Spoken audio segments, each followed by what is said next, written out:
All right, so stocks fell today, kind of continuing this intermediate pullback. Now the question is, was today a big enough of a drop to alter the expectations that this is just that, in an intermediate pullback, or are there enough technical signs now, including today, that we are headed more for a protracted intermediate decline? So I'm going to break down the differences between a pullback and more of a protracted decline.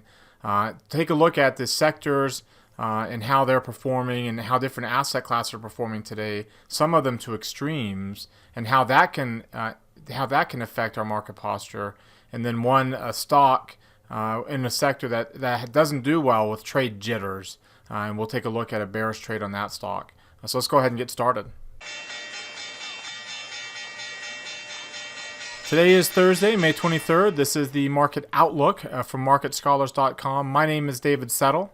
All right, let's start off taking a look at the S&P 500 with the market forecast indicator.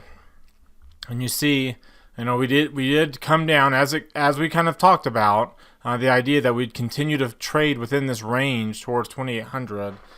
We ended up doing that today, and you see even after today, there's still some room before we get to these layers of support, whether it's this dotted Fibonacci retracement level of this big intermediate decline, or the Fibonacci fan that of the same move, or this old low point here from that low that happens to coincide with the this 1% pullback, the last one that we had.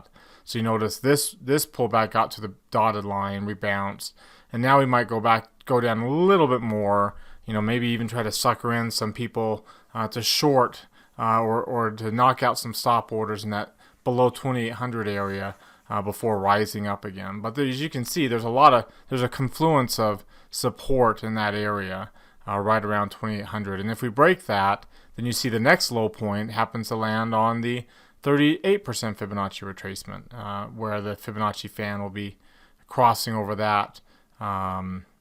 The 50% Fibonacci fan. So, the short-term sentiment doesn't look too bearish. This is a bearish high point on the near-term line, so it's between 50 and 80, and it corresponds to a lower high. So that's a bearish sign. But you notice every time we go down off these bearish highs on the near-term line, they've been pretty frequent here. 1, 2, 3, 4. Neither one of them have been followed up with bearish lows, where the low point dips into the reversal zone. And you notice also the momentum line is not dropping into to extreme lows. So short-term sentiment is bearish, but it's not bearish. So it's not so bearish that we would expect a big bearish, more of a protracted intermediate decline instead of just a intermediate pullback, which is still what I expect us to get out of this. We are showing across these indexes this combination of dark pink shading, which is a bearish intermediate posture below 50, and a red line, which means we're trading below a falling moving average. You can see the same thing on the Dow. You can also see the same thing on the NASDAQ, and it has broken below this low point, unlike the S&P and the Dow. And then finally the Russell 2000, which is more bearish. It's not only broken below this low point here, but it's also broken below this late March low. So now remember, Russell hasn't been as bullish as the rest of these stocks. So it's been showing weakness. Its intermediate line is down below 20. Usually doesn't stay there for too long when it's down below 20. So we want to keep our eyes on any potential near-term divergence. Because already, here's one divergence here from low point to low point, lower lows with higher lows in the index. And as of right now, we are in the process of forming another bullish divergence on the blue line, assuming that this blue line doesn't drop as far down into the reversal zone. So, the posture is bearish, the short-term sentiment is bearish, but there's still enough indicators here from the market, for these expectations from the market forecast, that this support will hold. And that's what you always expect support or resistance to hold until it doesn't. And considering there's such strong support in this spot, I wouldn't be surprised if tomorrow we bounce back up into the top end of this, back up above 2850 or towards 2850. And then, like I said, maybe another week or two of weakness before we finally develop this low point, whether it's at 27 or 2800 or 2780, or whether it's at this 2720 layer at the 38% Fibonacci retracement. Alright, so before I show you some other charts here, I wanted to remind you to subscribe to our YouTube channel. Mouse over our logo in the bottom right corner of your screen right there, and then click that red subscribe button that pops out. Also, click the thumbs up icon down below the video. That tells us one of two things. Number one, you got something out of our video today, and number two, you want us to do the video again tomorrow. So it's a quick way an easy way to give us feedback. Finally, comment down below on anything that stood out to you. What did you get out of today's video? What questions or comments do you have? You can always comment down below. Join our daily market outlook email list. There's a link popping up there in the top right corner of your screen. Click on that link to subscribe to our list. Follow me on Twitter for more content in between videos, and join our market outlook community that we've created on Facebook. If you're watching our video on our blog, we asked for 3 clicks here. Number one, click on this heart. That opens up your Twitter account, and you can like tonight's Market Outlook tweet from there. Number 2, click on this image. It takes you to your Facebook page. You can like today's Market Outlook post on Facebook and share it with others. And then finally, number 3, you can like this here on our website in our community that we have. Of course, you can see other areas of our site, from our community to our class forums. The class forums themselves are for our premium subscribers, but our Market Outlook forum is for anybody, and you can participate there by joining our site here, by subscribing to our site with this image here. And then finally, our class schedule over here on the right. The full version is when you click on this events up here at the top. Now let's take a look at the weekly chart, and you can see the weekly candle that we're getting. And if I were to throw that onto the Heikin Ashi, you can see that now that's more kind of like it, where this low point is a little bit deeper, the body's getting bigger. That's more typical, and I actually still think we'll probably get another candle like that next week before we get these transition candles that would suggest a bounce off this 200-day moving average and a renewed move back to the upside. But as of right now, you can kind of see how we've had 3 bearish weeks here coming off of this, and if you look at the Dow Jones, we've had 5 straight weeks to the downside. Now, granted, the first 2 here were really, really small, but you can see how we're trading in between. Here's the NASDAQ, in between the 15 to 200-day moving averages on all of these. The only one that's not is the Russell. So again, another one of those signs that, a little concerning, that we are back below the 200-day moving average here, and the MACD itself is close to forming another death cross. So very important for us to hold this area for the Russell and bounce back up. Otherwise, that might be showing us, what we need to expect from the rest of the stock market. Let's take a look at the 3 green arrow charts, and you can see, of course, we got 3 red arrows, now renewed red arrow down here on the stochastic indicator. If you look at the 2 line versions, the stochastic's back below its moving average, MACD is still below its moving average. They're both still in the lower half of the chart, but not extremes. They're not like in the reversal zone in the stochastics. We're not too far down here. You remember, if I were to show you the daily percent price oscillator here, this one, here we go. Throw that on there and get rid of the MACD, and then just change this to 8 and 17, and then take off the weekly plot and just show the daily plot. Then you can see the MACD itself is not very small at all. It's not very deep at all. So these are still, and this puts it on a percentage basis, right? So I can be able to compare it apples to apples across long time frames. And you can kind of see how down we are relative to other really significant bearish periods. But you can also see where this is about as low as we get during kind of more just typical intermediate pullbacks. So we're not significantly bearish here yet, at least. And we are showing some signs that we might be especially if the stochastics. If we go to 2780 and the stochastic shows a divergence, then there's another sign that we could be forming a low point here into this support area.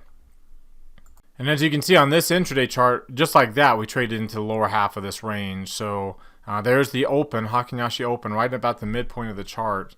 We're obviously in the lower half of lower end of last week's range. We're not breaking the new lows yet, and you can even see on this little jump at the end of the day, we had a lot of volume on that little bounce there. So there's a good chance we could probably fill in this gap here. As we've gone through these gaps. We can probably fill in this gap to the upside, at least start filling in that gap to the upside tomorrow before maybe showing a little bit more weakness heading into next week. And remember that Heikin-Ashi open for next week will be even lower, so that will make it, we're kind of progressively getting closer to that transition candle that we would get. And of course, not only would we be breaking above the high, that Heikin-Ashi open in purple, but we'd also be breaking above the midpoint and the high of last week. That's where that 2900 level is. That's going to be the area where we say, okay, now we have turned around, now we're bounced, now this bullish trend is ready to go. If you look at today's volume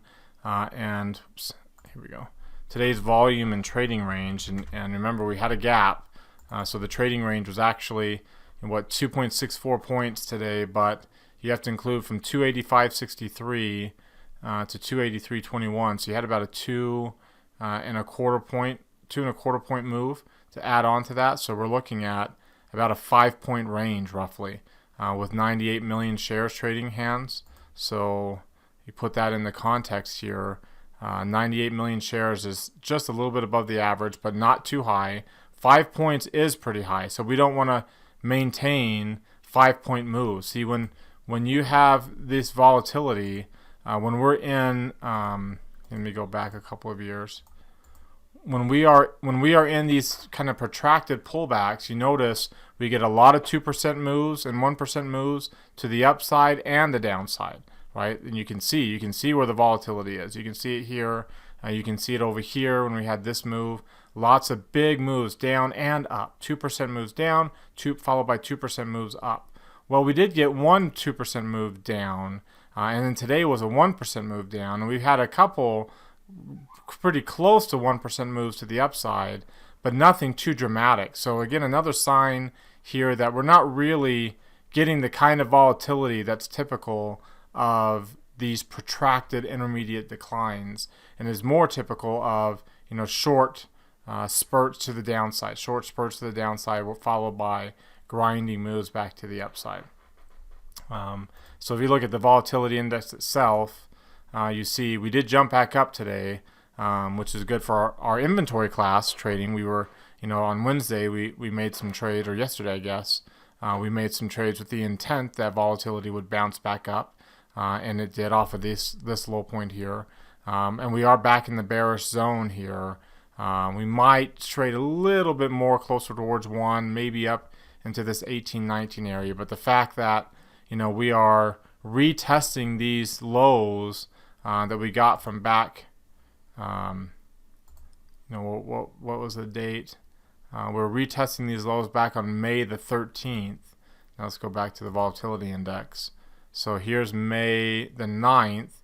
There's May the 13th. So that's where the VIX got to the last time we were hitting 280. Well, this time, a lot less volatility. The market's clearly not nearly as concerned on this breakdown, on this move to 280, as it was over here. So that's a good sign for stocks that the worst of the volatility move is actually behind us, and that we are working our way back down towards the lower end, towards this area, which would be a bullish zone, which would more than likely coincide with a break back below 15 on the VIX itself on an absolute basis.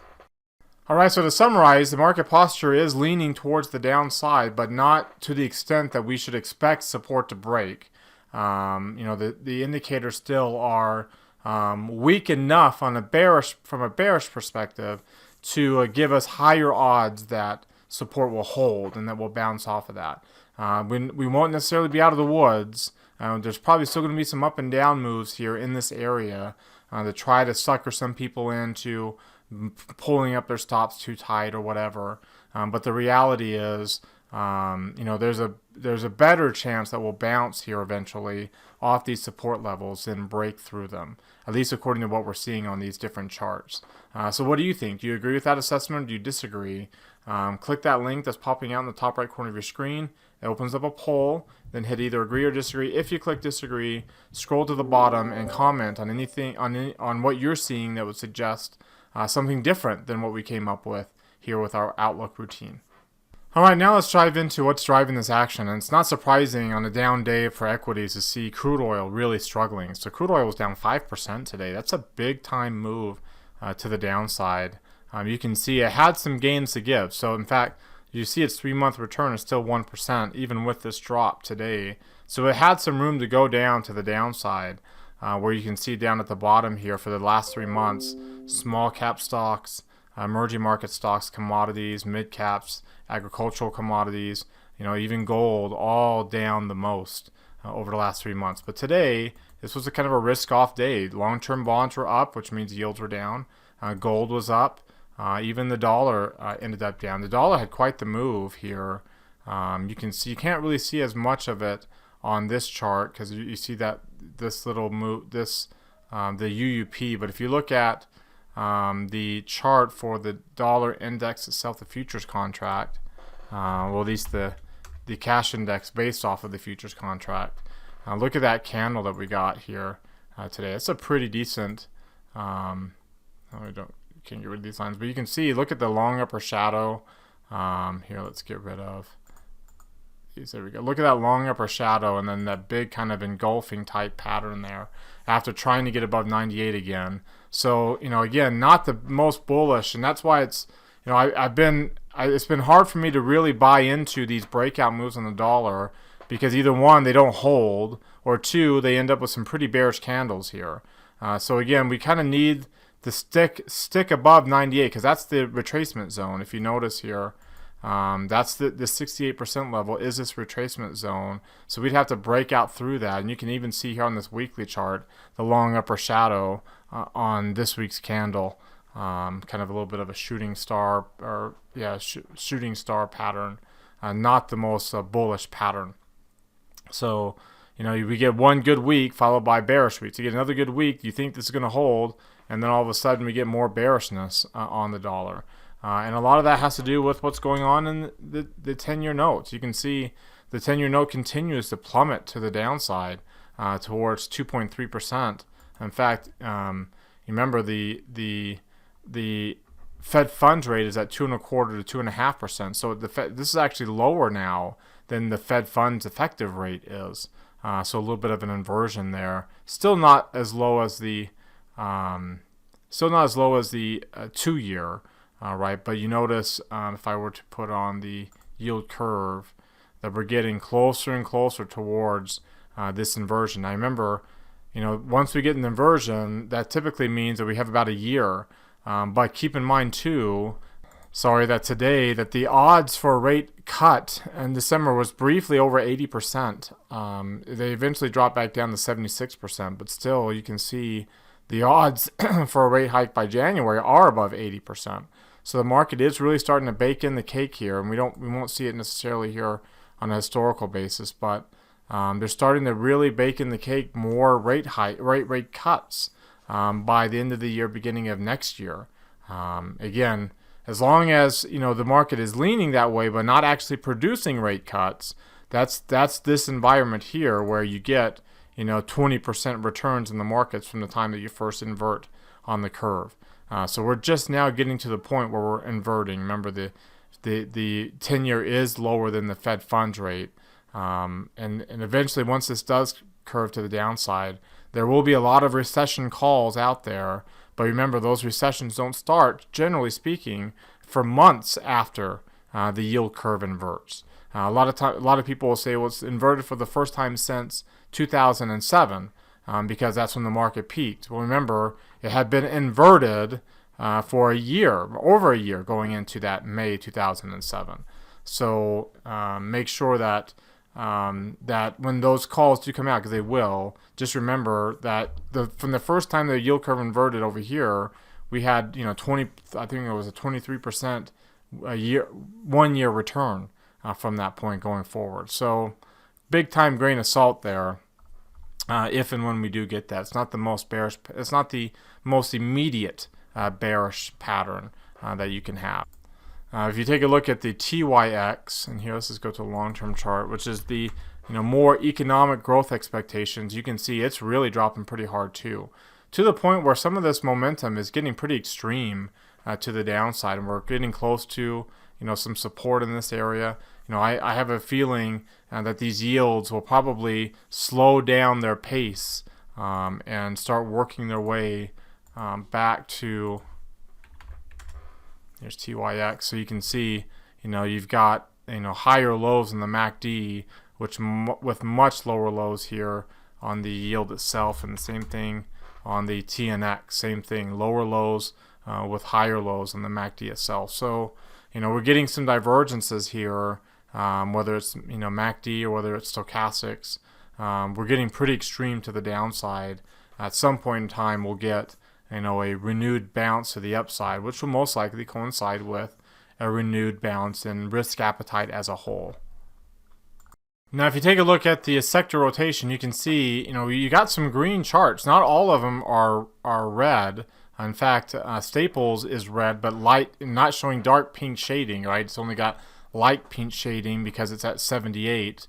All the rest of them are dark pink with red lines. See, energy, materials, consumer discretionary, industrials, technology, all dark pink shading with red lines. You can see even communication services will have it here, but your safe haven areas don't. Financials is kind of, languishing here, but look at utilities. Look at the 3-month highs with your overbought cluster on utilities. Real estate close to 3-month highs, and like I said, Staples has light pink shading, but is also close to 3-month highs. And you can see those are your 3 best performers today, as well as healthcare. Healthcare's down here, also with a dark green line, dark green shading because we're above 50 and rising.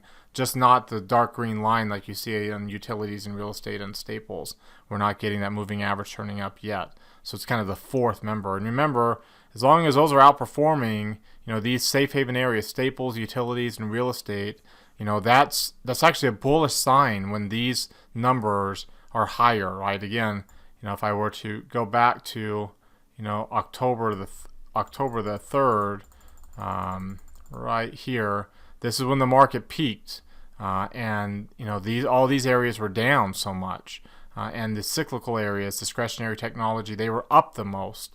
Staples was down, but there's energy, healthcare, they were all up, communication services even. And then by the time we got to the December 24th low point here, actually the 26th, you can see now they had changed directions. And that shows how bullish it is when these are down and these are over here are up. Well, you notice since that low point, we're still really bullish in these safe haven areas. So we still got, according to this chart, more room to go. And there's an interesting chart here in terms of the yield curve. If I were to go back over here and show you before the last recession how the yield curve performs. So here's short maturities to long maturities over here on the right. Well, if I were to kind of show you what happens, you can see how in the bottom right corner it says normal. Well, as we get closer, we were inverted briefly right there, just briefly, and then we went to flat and started to, we were flat for most of that period before we finally peaked right there with a flat and then an inverted yield curve, a normal curve as we pulled back down, right? The spread really took off. There's your inverted curve there in early of 2007 before we finally peaked in October of 2007. Well, now we fast forward, we have this normal curve for most of this period, normal, all the way up into where we're at right now, and it's still relatively normal. So we still haven't flattened out on that yield curve yet. And of course, once as when we're more normal, then financials do better. But financials are really struggling right now up here. They had a nice little run, but now they're pulling back some. because this yield curve is flattening out again, and this sector doesn't like that. But obviously that doesn't mean that there's nothing we can do, because there are plenty of sectors that are showing these bullish patterns here. All right, now let's take a look at a stock in one of these areas that's not doing so well with this trade chatter, and that's United Technologies in this industrial sector. You notice it's got dark pink shading. Its intermediate line is bearish. Its moving average will turn red tomorrow because it is down now from yesterday to today. So considering we're still below it, it will be down tomorrow. Notice how it's kind of breaking down below this area of this last low point. It also has 3 red arrows on its chart. Here's UTX. Has 3 red arrows in its chart now. MACD breaking back down. Stochastics down. Good, decent volume today. We're kind of through the earnings season for this. Take a look at its Bollinger Bands. And you can see we're not breaking below the lower band, but we are pushing down towards the next layer of significant volume support here with rising bandwidth. Its DMI is showing bearish patterns as well, with the negative line jumping up above 26 for the first time, and this is the most it's been since over here. And then this minus as positive indicator dropping below 20. So that's a pretty bearish sign. If you take a look at its long-term crossover, we are still, and it had such a good run to get to this point. You're just now starting to show some weakness here, and you are on this Heikin-Ashi. You had this transition candle. We've had these 2 bearish candles now, and before, you can see when we were at this level 140, we made a pretty decent move to the downside on trade fears for this stock, even at the beginning of last year. So definitely something we can expect with that big volume support pretty close to where we're at. We don't want to be too aggressively bearish on this stock. You can see here it's only down to about 126 where that next layer is. You get below that and there's not very much volume there. So if you take a look at its options, and we can say, okay, what if we look to sell this 35 delta call option 134 and bought to 136? That's a relatively wide spread because of that long contract. But if we can get at least 47 cents in the $2 Y, which we are, that's enough credit to justify the risk here of the trade. There we go. There's our trade example, and then we'll go reset parameters here and throw this onto 622. And I need to move, there we are, way out here. So there's our chart. If I were to set slices to break even and then put that slice onto the chart itself for the stock, you can see we basically would have to break back up and get back through the gap and get through this layer of volume resistance that we have and can basically completely turn around before we'd be bullish on this again. So an opportunity to be bearish while the markets are a little heavy. And as we said before with these short vertical spreads, if we can get the first half of that trade quickly, then we'll take it. If we can get down to 126 and we get we're only going for $64 max gain per $136 of risk. So if we can get 32 of that pretty quickly into this area, then we'll just take it and move on to another trade, because again, as you can see, it's a lot faster to get the first half than it is the last half. It takes a long time, pretty much close to expiration, for you to get the last half. All right, well, that wraps us up for today. Now I want to hear from you. Use that link popping out in the top right corner of the screen. Open up any new threads in our Market Outlook forums on MarketScholars.com with questions or comments you have about anything we discussed tonight, or anything we didn't discuss that pertains to the market posture. Be sure to open up any new threads or reply to anybody else's threads there. Remember, you can follow me on Twitter for more content in between videos from day to day. You can join our community on MarketScholars.com, as well as on Facebook. We created a community there. And remember to subscribe to our YouTube channel, click that thumbs up icon, and comment down below on the video. Again, thank you very, very much for watching tonight. Have a great rest of your evening, and we'll see you all next time.